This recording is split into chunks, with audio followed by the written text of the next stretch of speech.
I've been a pizza delivery driver in San Antonio since I was 17. I started out working at a small neighborhood pizza shop just to help out at home, and what began as a way to earn a few bucks turned into my daily routine.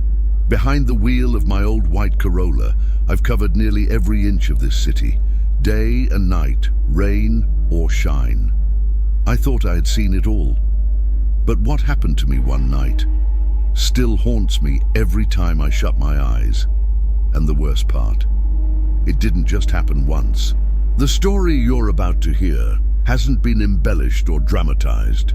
I'm sharing it because some things aren't meant to be kept quiet, especially if they might keep someone else safe. So if you're the kind of person who's into stories like this, make sure to subscribe and hit the bell, because what you're about to hear isn't easy to forget. It all started on a Friday night, one of those crazy weekend shifts where orders come flying in and customers get more impatient by the hour. My boss, Mr. Dorsey, still wrote everything down by hand. He handed me a slip with just one order, a large 3-cheese pizza for someone named Lorraine. The handwriting was a mess, barely legible, but I recognized the street right away. It was about 15 minutes away, in a quiet neighborhood on the south side of town.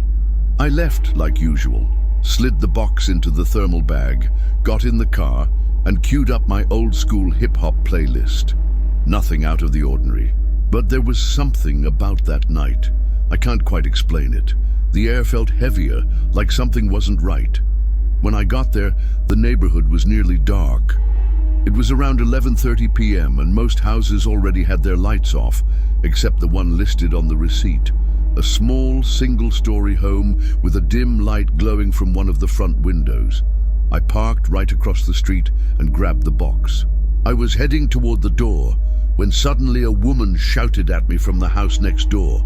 "Hey, young man, I think you've got the wrong house. That pizza's for us." She looked like she was in her mid-40s, wearing a burgundy robe, hair down, waving me over like she'd done it 100 times before. I figured maybe the number on the ticket was off. I walked over, pizza in hand. I stepped closer, still unsure if I was at the wrong address. She opened the door before I could even knock. The air smelled like cheap perfume mixed with red wine, and her smile, there was something off about it. Not because of how she looked, but because of how she looked at me. Straight in the eyes, like she knew more about me than she should. "Come in, sweetheart. Don't just stand there. Lorraine's my sister. She probably used her name out of habit. It's for here." I didn't even get a chance to respond. Another woman, nearly identical to her, stepped into the hallway holding a wine glass. She winked at me and said, "Well, aren't you just the cutest delivery boy we've had all night?" I felt uneasy. Not because they were inappropriate, but because of how they were watching me. It wasn't like they saw a person. It was like they were seeing something they'd been waiting for, like it had all been arranged. "How old are you?" the first one asked as she shut the door behind me. I lied instinctively. 21. They both laughed. "Oh, you look barely 17, one said as she poured more wine. "Doesn't matter. No one here's gonna ask for ID. I had no clue how to get out of there. I'd never been in a situation like that. They offered me a glass of wine, and I took it just to avoid being rude. I sat down on a skinny couch, and they nestled in on either side of me. The room felt thick, like the air itself was weighing me down. The only sounds were their giggles and the faint hum of some music playing from a back room. I tried to stay cool, but my mind kept spinning. Why would they invite me in over a pizza? Why were they so insistent that I stay? Then one of them leaned in close and whispered, "We want to show you something downstairs, in the basement." The other let out a soft giggle. "You'll like it, but you have to go down first." My mouth went dry. I tried to make a joke, something like, "You're not going to kidnap me, are you?" But neither of them laughed. They just stared at me. The one on my left stood up and walked over to a little door beside the kitchen. She opened it. Concrete steps led down into pitch blackness. I couldn't see anything down there, but something deep inside told me if I went down, I wasn't coming back up. I stood frozen, still holding the pizza box. The basement door stayed wide open, and she stood by it, waiting. The other one didn't say a word, just watched me from the couch with that twisted smile that no longer felt playful. It felt dangerous. "Well," she asked, "what are you waiting for?" I tried to crack another joke, my voice shaking. "You're not gonna lock me down there, right?" She just gave a dry, humorless chuckle, then silence. I inched closer to the doorway, not because I wanted to, but because staying still somehow felt worse. I glanced down. All I saw was blackness, no light, no bulb, nothing. "Where's the switch?" I asked, stalling. "No need," the one by the door said. "It's better this way." That's when it happened. Something I still struggle to explain. I don't know if I imagined it, or if it was a shadow or a reflection, but I swear I saw something move at the bottom of those stairs. Something that looked like an arm or a hand. Just the slightest motion, but enough to make me jerk back. And when I did, I noticed something else. The two women weren't smiling anymore. Their flirtatious act was gone. They stood stone-faced, staring at me with wide, unblinking eyes. I wasn't a guest anymore. I was part of whatever they had planned. Panic hit me like a punch to the chest. My whole body screamed at me to get out, but I fought to stay calm. "I'll need the payment for the pizza," I mumbled, slowly edging toward the front door. The one on the couch stood up and began walking toward me. The other gently closed the basement door and planted herself in front of it like a guard. Then, in the kitchen doorway, someone else appeared. A man. Tall, broad, wearing a stained white t-shirt. He didn't say much, just stared at me with cold eyes and muttered something I'll never forget. "It doesn't have to be difficult." That was it. No more doubts. It was a setup. The whole thing. I turned toward the front door. "Pizza's on the house," I said, fumbling with the doorknob like my life depended on it. I bolted out the door without looking back, slammed it shut. I was barely off the last of the 3 porch steps when I heard the door creak open behind me. I ran like hell. All I could hear was my own frantic footsteps pounding against the pavement. The air outside felt ice cold, or maybe it was just me soaked in sweat. I reached the car, yanked the driver's door open, dove inside and hit the lock button. Seconds later, bang! A fist hit the passenger window. The man was already there, face pressed to the glass, tugging at the handle. His expression wasn't angry. It was worse. It was calm. A calm so unnatural, it froze the blood in my veins. I turned the key. The Corolla hesitated, like it too was caught in that nightmare. When it finally roared to life, I slammed the gas. The tires screeched against the pavement, and I sped off without even glancing at the rear-view mirror. I drove aimlessly for several minutes, looping through nearby streets just to make sure no one was following me. Every time I passed a street lamp or a shifting shadow, my heart skipped a beat. I couldn't believe what had just happened. I'd gotten so used to delivering pizzas, walking in and out of homes without thinking twice, that I never imagined something like that could happen to me. I returned to the pizza shop, shaking. It was nearly 12:30. Mr. Dorsey was in the back, scrubbing the oven. When he saw me come in without the box or the money, he frowned. "What happened?" It took me a full minute before I could answer. I was so rattled that my words came out broken. I told him everything, the women, the wine, the basement, the man in the kitchen, every single detail. Mr. Dorsey listened in complete silence. He didn't interrupt me once. When I finished, he didn't say anything for a long moment. "You want me to call the cops?" I nodded. I didn't know if they'd take me seriously, but I couldn't keep it to myself. We called the non-emergency police line. I explained that something strange had happened at that address and that someone should probably check it out. The operator said they'd send a patrol to look, but didn't give us many details. The next day, Mr. Dorsey tried calling the number listed on the order. Disconnected. We also took another look at the slip with the address. It was smudged, barely readable, but we managed to make it out. After our shift ended, we drove by the house. It was locked. Dark, as if no one had ever lived there. Part of me wanted to believe it had all been some misunderstanding. that maybe I had overreacted. That fear got the best of me, but another part, the deeper, quieter part, told me that if I hadn't run when I did, I might not be here to tell this story. A few days went by. I was still shaken, but I tried to convince myself that I couldn't live in fear. I needed the job. Bills don't pay themselves. I started working night shifts again, but this time I was more cautious. I double-checked every address. I kept the engine running when I got out. I didn't step inside anyone's house, no matter how polite they seemed. One Thursday night, we got a simple order, a breaded chicken sandwich with fries and a soda. The ticket had the name Eli. The address sounded familiar, way out on the outskirts of Glendale, where the homes start blending into empty lots and small farms. I didn't love that area, too dark, too quiet, but I didn't really have a choice. It was about a 20-minute drive. As I got closer, the surroundings grew more and more silent. The pavement gave way to gravel, and the houses were spaced farther apart. The address led me to a small home with knee-high grass and chipped paint peeling from the walls. There was a streetlight a few yards away, but its bulb barely gave off any light. The first thing I noticed was the front door. It was ajar. As soon as I stepped out of the car, I heard something. A piano. It was a soft melody, slow, like something from an old radio show.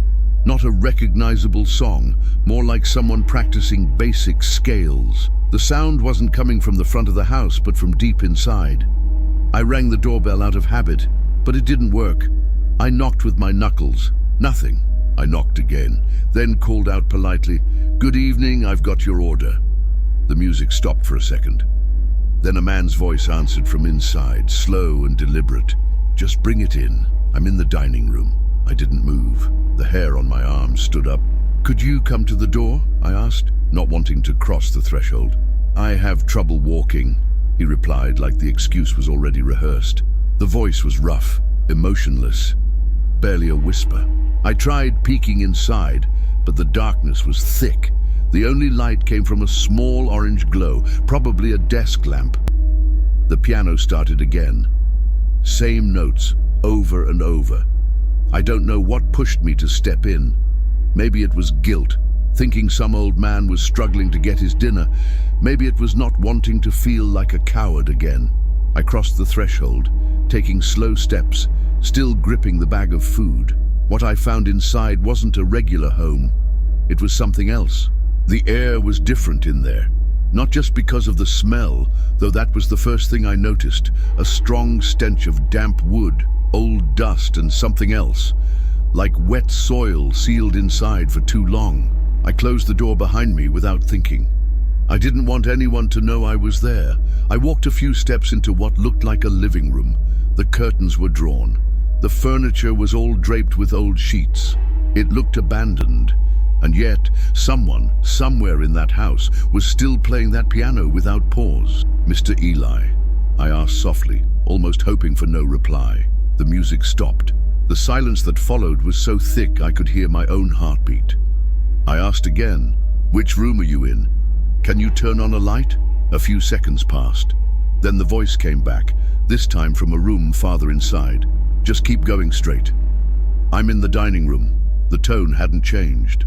Still flat, still far away, like he was either very distant or rehearsing lines. Something felt wrong. I didn't hear footsteps, no chairs moving, no regular sounds of someone waiting, just my breathing. I thought about leaving the food on a nearby table and running, but curiosity took over. I stepped up to the doorway that separated the living room from the next room. I stopped before crossing, took a deep breath, and leaned in just enough to peek with one eye. The first thing I saw was the piano. It was placed against the wall, in front of a dusty dining table, but no one was sitting at it, no shadow, no figure. The bench was empty. There was no one in the dining room, and yet just seconds ago, that melody was still playing. A chill raced down my spine. I didn't scream, I didn't run. I stepped back slowly, carefully retracing each step. I crossed the living room again, reached the door, turned the knob gently, and stepped outside. Once I was out, I realized I was drenched in sweat. The night air hit my face like a bucket of cold water. I jumped in the car, started the engine, and sped off as fast as I could. I wasn't thinking about anything else. I didn't care if the food was paid for or if the customer complained. I just wanted to be far away from that house. That same night, once I was back home, I searched the address online. It wasn't hard. What I found stopped me cold. The house had been listed as a foreclosed property for over 8 months. According to public records, no one was living there. No delivery had ever been requested from that location. And there was no one named Eli anywhere near that area. I never found out who spoke to me that night, but I do know this. Whatever was waiting for me in that house, it wasn't there for the food. After that night with the piano, everything changed. Every delivery became a trigger for anxiety. But I needed the job. I tried to tell myself it was just bad luck, an odd coincidence, a series of strange events with no connection. I forced myself to act like everything was normal, even though deep down, I wasn't the same. One Friday night, like so many before, Mr. Dorsey handed me an unusually large order. 3 specialty pizzas with premium toppings and drinks. The total was over $65. Probably a family gathering or something, I thought. But when I saw the address, my stomach twisted into a knot. The area was known for being dangerous. Way up north in one of the roughest neighborhoods in Houston, a place the cops rarely patrolled, a place where even delivery drivers usually refused to go after 10 p.m. I hesitated for a second, but Mr. Dorsey gave me that look, the one that said, "You've got this." So I went. It was a long ride, about 20 minutes through pothole-ridden streets, flickering streetlights, and stray dogs darting between cars. I finally pulled up to a 2-story house with cardboard taped over the windows and a rusted gate that creaked in the wind. A single exposed bulb flickered above the front door, hanging from a frayed wire. I stepped out of the car cautiously, rang the doorbell. It worked. The door opened immediately. A broad-shouldered man with dark skin and a thick southern drawl stood there in a sleeveless shirt. He didn't smile. In the same hand holding the door open, he was gripping a pistol pointed toward the ground. I saw it instantly. Shiny, black, small. "You got the pizzas?" he asked flatly. I nodded, trying to keep my cool. I didn't say a word, just lifted the delivery bag. Then he pulled the door wider, and 2 more men appeared behind him. One looked younger. The other had a long scar running down his neck. None of them were there for the food. Before I could react, one of them grabbed my arm. The man with the gun raised it, now aiming straight at my chest. "Hand over everything you've got," he said. I couldn't speak, could barely breathe. I just nodded like a machine. Took out my wallet, my phone, my car keys. One of them ripped the watch from my wrist.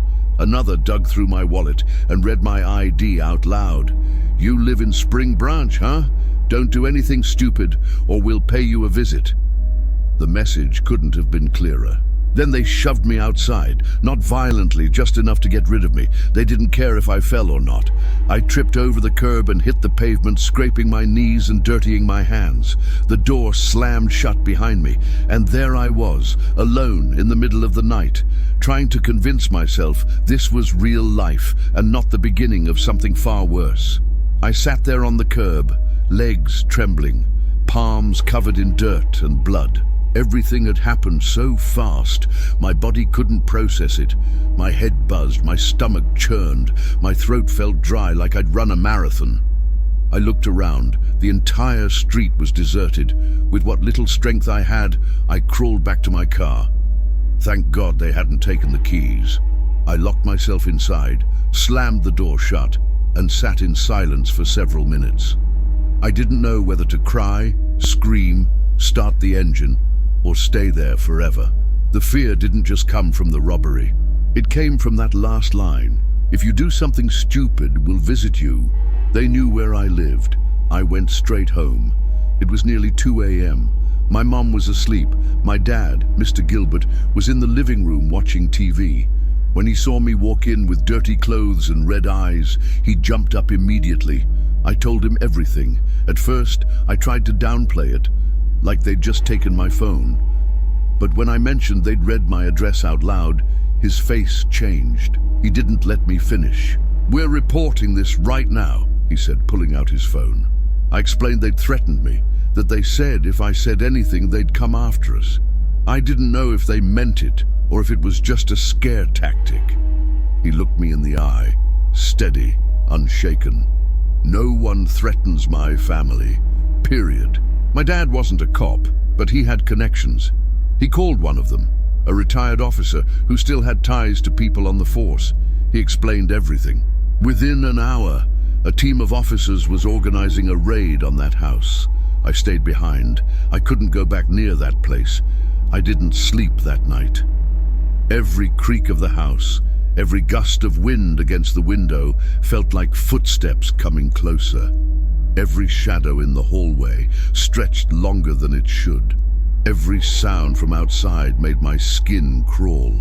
Early the next morning, my dad's contact called. They'd carried out a quick raid. 2 of the 3 men were still there. They were arrested without a fight. The third one wasn't there. One of the guys they caught had a long rap sheet for armed robbery. He was sent straight to jail. The other had minor charges but was still taken in.